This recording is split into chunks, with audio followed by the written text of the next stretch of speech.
Започна нова ера в кулинарния бизнес. Една брилянтна идея вече е факт.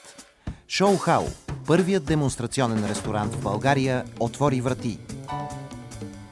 Ерата след края на света, според майите, ние наричаме ерата Шоу Хау. Тук може да намерите всичко, от което се нуждае добрия ресторант.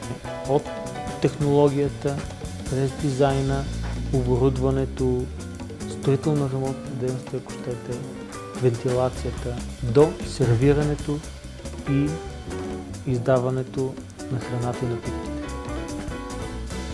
Шоу Хау позволява да изпробвате всички уреди, от които се интересувате. Показваме на хората, които пък искат да инвестират в такъв бизнес, да отварят ресторанти или кафетерии или сладкарници, как да подходят към нещата, така че да направят един стабилен, успешен бизнес. Шоу Хау е отворено пространство за презентации и кулинарни събития, оборудвано с най-съвременни мултимедийни средства.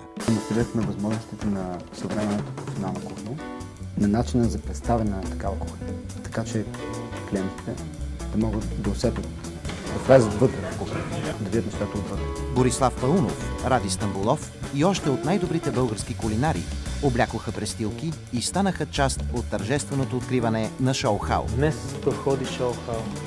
Как по учебник трябва да изглежда един ресторант. Посетете ни и в интернет на tomeko.bg.